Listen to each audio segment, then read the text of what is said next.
I'm okay. I'm fine. Kincana. Kincana. Teng neng neng neng neng. Ku menahan rasa sakit.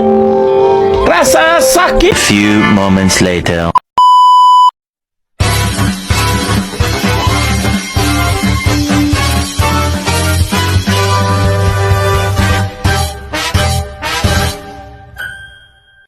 Revolusi Industri 1.0 adalah sebuah proses perubahan ekonomi dari yang berlandaskan kerajinan dan agraris menjadi ekonomi yang berlandaskan industri serta manufaktur mesin. Ketika itu pada tahun 1800 di Inggris, Matthias Corps dari London melakukan penelitian mengenai pemanfaatan kayu sebagai bahan pembuatan kertas.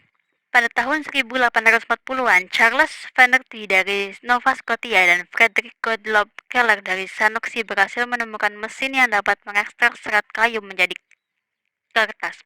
Hal ini membuat perubahan yang secara signifikan dalam ekonomi dan peradaban pada abad ke-19 dan ke-20. Dan pada tahun 1850-an, profesi penulis mulai berkembang secara signifikan dan juga bermunculan buku sekolah dan lain-lainnya. Selanjutnya yaitu revolusi industri 2.0 yang terjadi kemajuan industri yang pesat di Inggris, Jepang, Amerika, Jerman, Prancis, dan juga menyebar ke seluruh Eropa. Pada revolusi ini dikenal sebagai revolusi teknologi. Pada periode ini mencakup pengembangan industri berbasis ilmu pengetahuan dan teknologi yang berlangsung sekitar tahun 1900 sampai 1960. Revolusi ini juga melibatkan pengembangan sumber daya energi seperti minyak bumi dan batu bara sebagai bahan bakar baru, menjadikan periode awal teknologi listrik yang ditandai oleh penemuan arus listrik AC dan DC yang dapat difungsikan untuk pembuatan motor listrik atau elektrifikasi. Selanjutnya yaitu revolusi industri 3.0 yang dimulai dengan munculnya teknologi informasi dan elektronik. Terjadi pergeseran besar di dunia industri seperti sistem otomatisasi berbasis komputer dan robot menggantikan kendali manusia dalam mengoperasikan peralatan industri antara tahun 1960 sampai 2010. Beberapa inovasi dan kemajuan selama periode revolusi industri 3.0 melibatkan 1. Teknologi komputer. Kemajuan teknologi komputer menjadi pusat transformasi dengan pengembangan perangkat lunak dan perangkat keras yang semakin canggih. Yang kedua, peralatan elektronik smartphone. Smartphone menjadi perangkat kunci dengan fungsionalitas yang semakin kompleks, mengubah cara kita berkomunikasi, bekerja, dan mengakses informasi. Yang ketiga, akses internet. Penyebaran akses internet secara luas memberikan kemampuan untuk terhubung dan berbagi informasi dengan cepat, membuka pintu bagi perkembangan berbagai layanan digital. Yang terakhir yaitu inovasi sistem perangkat lunak. Pengembangan sistem perangkat lunak terus berkembang, memungkinkan otomatisasi analisis data dan integrasi yang lebih baik dalam berbagai industri. Selanjutnya yaitu revolusi industri 4.0. Inovasi-inovasi teknologi yang lahir dari revolusi industri keempat ini telah mengakibatkan perubahan besar dalam kehidupan masyarakat, terutama dalam bidang sejarah. Teknologi yang diperkenalkan oleh revolusi ini memberikan kemudahan dalam mendapatkan informasi sebagai sumber penulisan. Melalui jaringan internet, peneliti sejarah dapat dengan lebih mudah mengakses informasi mengenai kegiatan ilmiah dari tingkat lokal hingga internasional, sambil mengatasi hambatan jarak antara peneliti dan sumber data. Kemudian selanjutnya yaitu revolusi industri 5.0 adalah konsep yang masih dalam tahap pengembangan dan perdebatan. Namun pada dasarnya menggambarkan kemajuan teknologi yang terus meningkatkan otomatisasi dan digitalisasi di sektor industri dan produksi. Fokus utama konsep ini adalah mengintegrasikan teknologi dengan peran manusia, menciptakan sistem yang lebih adaptif dan responsif terhadap perubahan lingkungan produksi. Revolusi industri 5.0 menekankan pada penggabungan teknologi canggih seperti AI, IoT, dan teknologi robot dengan keahlian manusia, serta inovasi dengan tujuan meningkatkan efisiensi, fleksibilitas, keberlanjutan, dan kesejahteraan dalam sistem produksi. Revolusi industri 5.0 mendorong efisiensi dan produktivitas melalui pemanfaatan teknologi yang bekerja sama kecerdasan manusia, Sebagai contoh, banyak orang yang menggunakan teknologi AI seperti ChatGPT untuk mencari informasi dan menyelesaikan tugas. Namun, pentingnya peran kecerdasan manusia tetap krusial dalam memberikan perintah yang tepat agar teknologi seperti ChatGPT dapat berfungsi secara optimal. Dalam sinergi ini, interaksi antara kecerdasan buatan dan manusia menjadi kunci untuk mencapai hasil yang terbaik. Revolusi selanjutnya yaitu Revolusi Prancis yang berlangsung dari tahun 1789 hingga 1814 yang menandai pergeseran budaya dan perubahan sistem politik yang memiliki dampak besar di Eropa. Tujuannya adalah mengakhiri absolutisme yang telah berlangsung selama berabad-abad di Prancis, serta memperjuangkan hak-hak rakyat yang terabaikan akibat kesewenang-wenangan kerajaan Prancis. Sebelum Revolusi Prancis, monarki absolut telah lama menjadi sistem pemerintahan di Prancis. Namun peristiwa revolusioner ini secara tiba-tiba mengguncang fondasi monarki absolut, menghapuskan sistem feodalisme, aristokrasi dan monarki. Revolusi ini dipicu oleh ketidakpuasan terhadap pemerintahan Raja Louis ke-16 yang mencapai puncaknya dengan semboyan "Et état ci est moi" atau negara adalah aku, menandai akhir dari pemerintahan absolutisme di Perancis. Revolusi Perancis berakar dari kebangkrutan negara akibat kekalahan dalam pertempuran dengan Inggris. Meskipun menghadapi kebangkrutan, para penguasa Perancis yang berasal dari kalangan elit tidak bersedia menanggung beban keuangan. Meskipun negara bangkrut, mereka tetap hidup mewah dengan pakaian indah, perhiasan berkilau, dan gaya hidup mewah lainnya. Secara sosial, masyarakat Prancis dibagi menjadi 3 golongan. Golongan pertama, golongan agamawan atau ordre du clergé. Yang kedua, golongan bangsawan, yaitu ordre de la tiers état.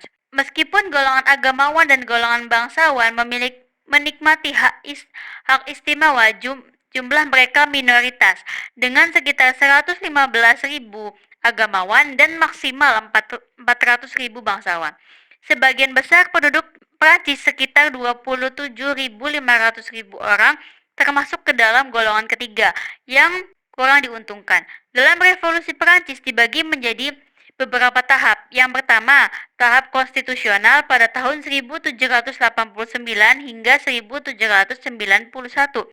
Tahapan ini dimulai dengan Sumpah Lapangan Tenis pada 20 Juni 1789, di mana perwakilan Estat ketiga menyatakan diri sebagai Majelis Nasional yang mewakili seluruh rakyat Prancis.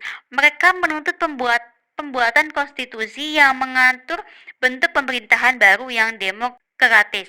Tahapan ini juga ditandai dengan penyerbuan Bastille pada 14 Juli 1789 yang merupakan simbol kekuasaan absolut raja. Kemudian rakyat menyerbu penjara ini untuk merebut senjata dan membebaskan tahanan politik. Tahapan ini juga berakhir dengan pembentukan konstitusi tahun 1791 yang mengubah bentuk pemerintahan Prancis menjadi monarki konstitusional dengan sistem trias politika. Trias politika adalah ajaran yang berpendapat bahwa kekuasaan dalam negara terdiri dari 3 jenis kekuasaan yang berbeda, yaitu kekuasaan legislatif, eksekutif, dan kekuasaan yudikatif. Yang kedua, yakni tahapan republika. Tahapan ini dimulai dari tahun 1792 sampai 1795. Tahapan ini dimulai dengan pernyataan perang oleh Majelis Legislatif terhadap Austria pada April 1792.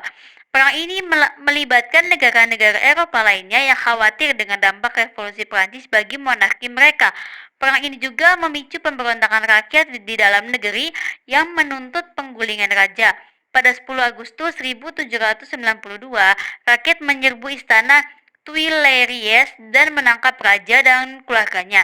Konvensi Nasional menghapuskan monarki dan mendirikan Republik Prancis pertama pada 22 September 1792. Raja Louis ke-16 diadili dan dieksekusi pada 21 Januari 1793.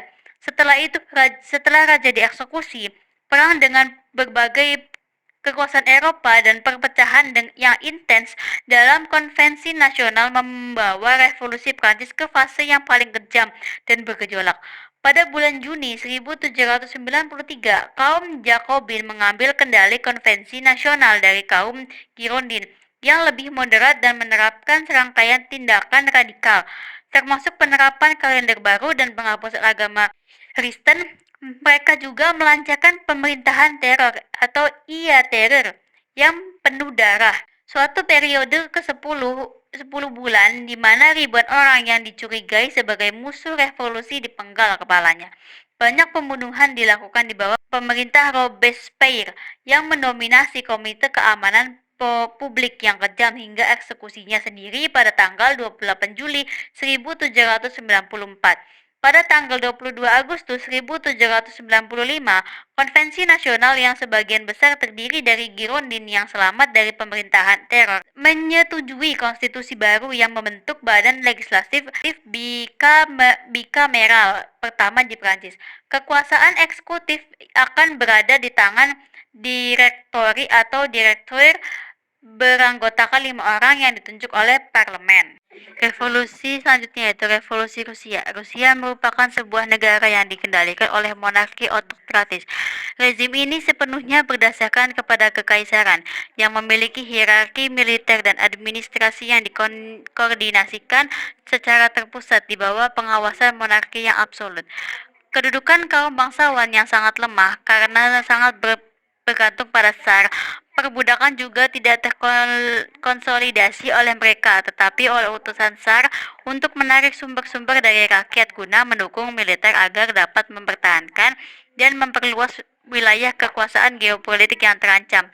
Namun lama-kelamaan mereka pun merasa tertekan dan tertindas sehingga muncul kekerasan politik di antara mereka.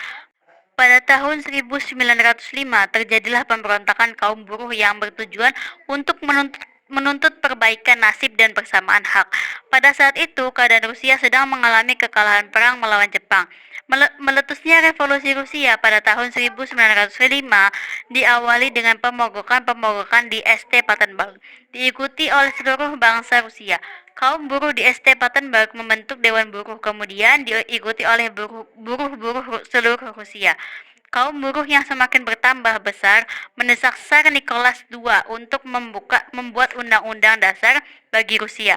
Dibentuk dan diumumkan oleh Tsar pada bulan Oktober 1905 sehingga dikenal dengan sebutan Oktober Manifesto 1905. Akibat dari revolusi tahun 1905 adalah perubahan-perubahan agrari dari Menteri Stolypin dan pembentukan Duma. Duma adalah Dewan Perwakilan Rakyat yang dipilih oleh rakyat, tetapi hak pilih didasarkan atas jabatan dan atas milik. Karena itu bisa dikatakan tidak adil. Pemimpin agama, tentara, mahasiswa, nomaden itu tidak punya hak pilih. Duma ini dipilih pada 4 tahun sekali. Selama Perang Dunia Pertama atau PD1, keadaan Rusia yang pro-Inggris dan Prancis dan melawan Jerman dan sekutunya semakin memperburuk keadaan. Rakyat yang semakin menderita karena ekonomi perang yang diterapkan. Sementara Tsar masih absolut kendati kekuasaannya semakin merosot. Partai-partai yang beraliran sosialis semakin radikal serta mendapat bantuan dari Jerman. Sekitar tahun 1916, Partai Sosial Demokrat pecah menjadi Partai Bolsheviks yang lebih radikal dan Partai Mensheviks yang lebih moderat. Lenin yang bernama lengkap Vladimir Ulyanov akhirnya pada tanggal 4 April 1917 kembali ke Rusia berkat bantuan pemerintah Jerman dan bergabung dengan Partai Bolsheviks. 1 minggu setelah kembali di Rusia, Lenin mengumumkan apa yang dikenal dengan April Thesis. Sebagian besar tokoh Bolshevik seperti Trotsky, Zenifiv, Kamenev menolak gagasan Lenin yang dianggapnya sebagai gagasan gila. Namun Lenin dengan dukungan Stalin pantang mundur dan terus mencari simpati kaum buruh untuk melancarkan revolusi sosialis. Sekitar akhir April 1917, Kerensky dari Partai Menshevik selaku Menteri Pertahanan pemerintahan peralihan melancarkan ofensif besar-besaran ke front besar ke front barat untuk mendesak pasukan Jerman. Tetapi ofensif ini mengalami kegagalan dan menimbulkan kekacauan di perbatasan bagian barat, khususnya di St. Petersburg. Padahal yang melancarkan Kop Dietat bulan Juli 1917 adalah Jenderal Kornilov yang beraliran liberal dan bukan Bolshevik. Sebaliknya, berkat bantuan Partai Bolshevik, pemerintah peralihan dapat menggagalkan pemberontakan dan Partai Bolshevik mendapat sanjungan dari St. Petersburg. 6 bulan setelah Kop Dietat, Jenderal Kornilov gagal. Kini Sentral Komite Bolshevik pada tanggal 10 Oktober 1917 justru menyepakati untuk melancarkan pemberontakan bersenjata. Untuk maksud tersebut dibentuklah Dewan Revolusi Militer St. Petersburg yang diketuai oleh Trotsky. Komite Bolshevik juga menjadwalkan bahwa pemberontakan akan dilancarkan pada tanggal 24 sampai 25 Oktober 1917 untuk menjatuhkan pemerintahan peralihan pemimpinan Pangeran Lvov atau selaku Perdana Menteri. Pagi harinya pada tanggal 24 Oktober pasukan revolusioner dan pengawal merah pemimpinan Trotsky melancarkan pemberontakan dengan mengambil alih semua gedung dan pusat-pusat perkantoran strategis di kota St. Petersburg.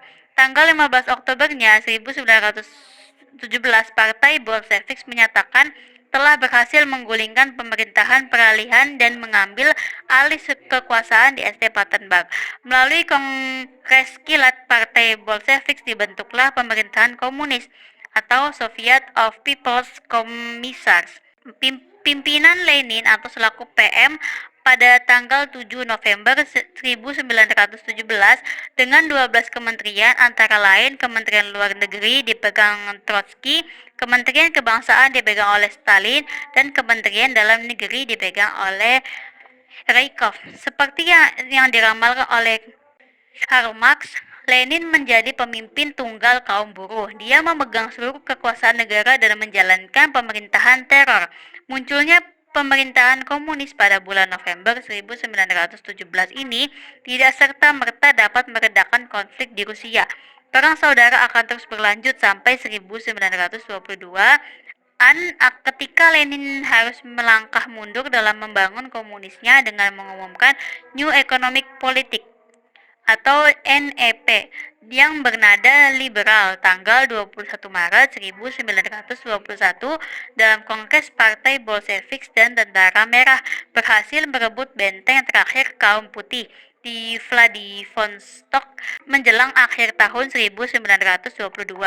Rusia adalah negara terluas di dunia sehingga untuk menguasainya diperlukan perjuangan panjang dan berat. Namun revolusi Bolshevik membawa efek seperti kartu domino. Satu kota jatuh maka kota terdekatnya ikut jatuh. Kota demi kota Rusia berjatuhan ke tangan kaum komunis. Perlawanan hampir tidak berarti. Kaum bangsawan dan pasukan putihnya, yaitu pendukung SAR yang masih setia, mulai mengundurkan diri dari kota-kota dan masuk ke pedalaman untuk melakukan perang gerilya, dibantu oleh pasukan sekutu yang kurang kompak.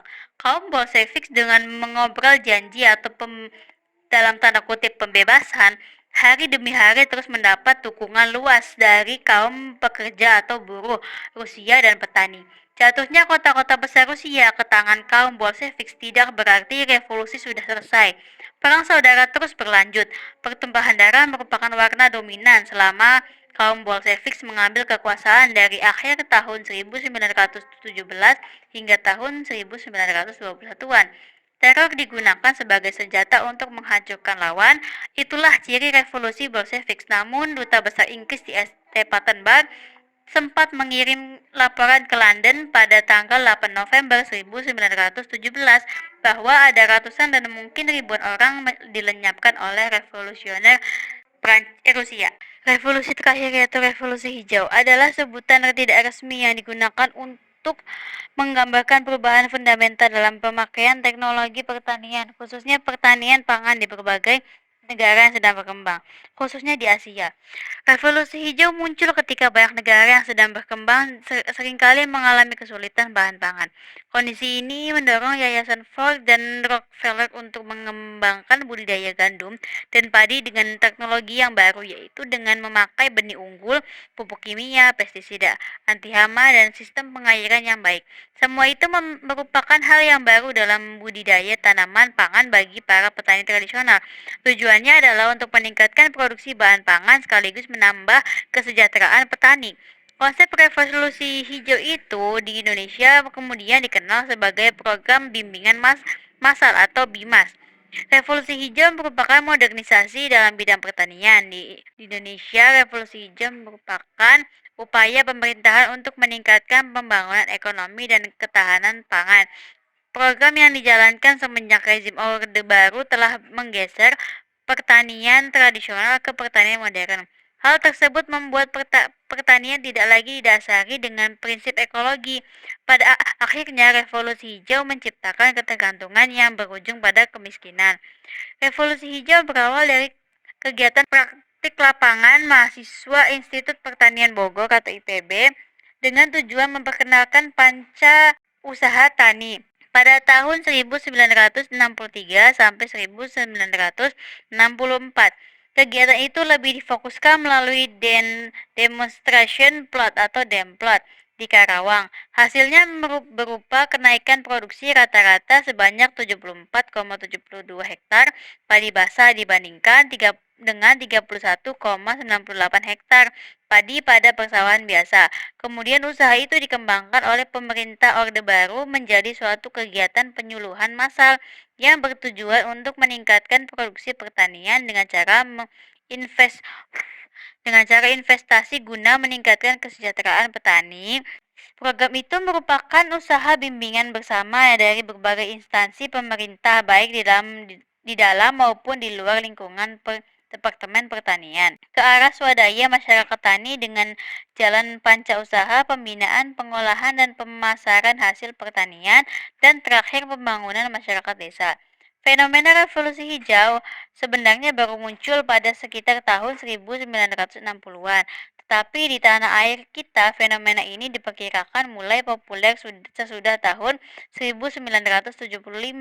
Istilah ini merujuk kepada situasi pertanian yang menunjukkan pentingnya produksi tanaman terutama padi-padian di banyak negara berkembang. Perbaikan produktivitas pertanian yang bermula dari penggunaan metode seperti pestisida, perbaikan irigasi, dan peralatan pertanian yang lebih baik.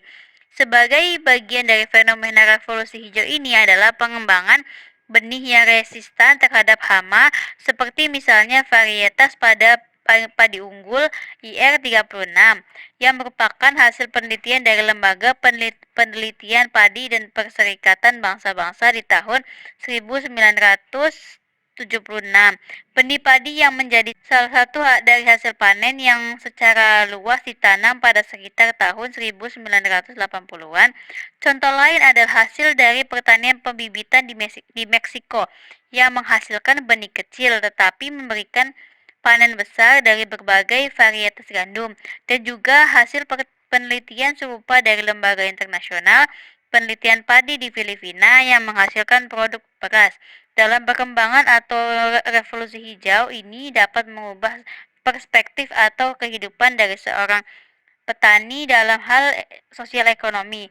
Di antara perubahannya adalah adanya ketergantungan, modernisasi pertanian memunculkan kemiskinan, dan adanya kesenjangan sosial masyarakat petani. A few moments later.